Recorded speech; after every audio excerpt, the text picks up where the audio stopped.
মুখের যত্নের পাশাপাশি আমাদের ঠোঁটের যত্ন নেওয়া কিন্তু খুবই জরুরি। অনেকেরই আছে যাদের ঠোঁটের পাশাপাশি ঠোঁটের চারপাশটাও কিন্তু কালো হয়ে যায়। লিপস্টিক পরলে, মেকআপ করলে কিন্তু ঠোঁটের চারপাশে সেই কালো ভাবটা আরও ভালোভাবে দেখা যায়। তো তার জন্য কিন্তু বন্ধুরা লেবুর রস কিন্তু ম্যাজিকের মতো এই ঠোঁটের চারপাশের কালো দাগ তুলতে সাহায্য করে। এই লেবুর রসের সঙ্গে মাত্র কয়েকটা জিনিস মিশিয়ে যদি তোমরা ঠোঁটের চারপাশে ব্যবহার করতে পারো, তাহলে ঠোঁটের চারপাশে থাকা সমস্ত কালো দাগ কিন্তু খুব সহজেই উঠে যাবে। আর ঠোঁটের চারপাশের কালো দাগের পাশাপাশি যদি তোমরা মুখের মধ্যে থাকা যে কোনো কালো দাগে এটাকে ব্যবহার করতে পারো, তাহলে কিন্তু মাত্র কয়েকদিনের মধ্যে এই কালো দাগ কিন্তু খুব সহজে উঠে যাবে। এছাড়া আমাদের কপালের মধ্যে প্রচণ্ড পরিমাণে ট্যান পড়ে যায়, মুখের মধ্যে অনেকের অনেক লোম দেখা দেয়, ঠোঁটের চারপাশে লোম থাকে, কানের চারপাশে লোম থাকে, সেই লোম তুলতেও কিন্তু সাহায্য করে এই লেবুর রস। কারণ লেবুর রসের মধ্যে আছে সাইট্রিক অ্যাসিড, আর এই সাইট্রিক অ্যাসিড কিন্তু যে কোনো ধরনের কালো দাগছোপ খুব সহজেই তুলে দেয়। তো চলো বন্ধুরা আর বেশি না কথা বলে আজকে রেমেডিটা দেখে নাও। লেবুর রসের সঙ্গে তোমরা কোন কোন জিনিসগুলো ব্যবহার করবে এই কালো দাগ তুলতে।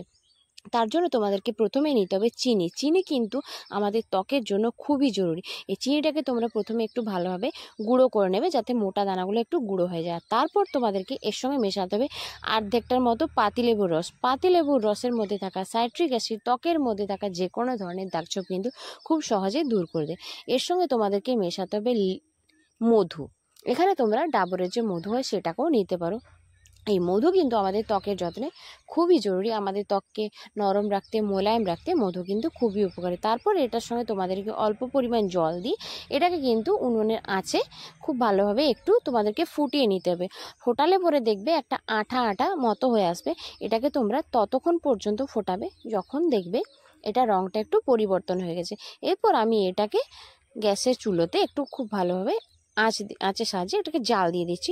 দেখতেই পাচ্ছ তোমরা এটাকে ফুটে আসছে। যখন ফুটে রঙটা এরকম হয়ে যাবে, যখন দেখবে মিষ্টি রসটা কীরকম আঠালো আঠালো হয়, তখন তোমরা এটাকে নামিয়ে নেবে। তারপর এটাকে নামিয়ে একটু ঠান্ডা হতে দেবে। অল্প পরিমাণ যেন ঠান্ডা হয়, খুব বেশি ঠান্ডা হলে কিন্তু মুখের মধ্যে থাকা লোমছোপ কিন্তু উঠবে না। তারপর এটার সঙ্গে তোমাদেরকে অল্প পরিমাণ একটু হলুদের গুঁড়ো মেশাতে হবে, কিন্তু হলুদ আমাদের ত্বকের জন্য খুবই উপকারী।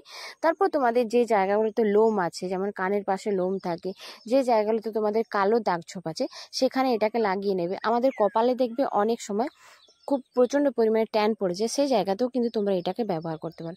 এটাকে তোমরা সপ্তাহে যদি 2 দিন ব্যবহার করো, তাহলে দেখবে মুখের মধ্যে থাকা যে কোনো ধরনের কালো দাগছোপ, লোম কিন্তু খুব সহজে উঠে যাবে।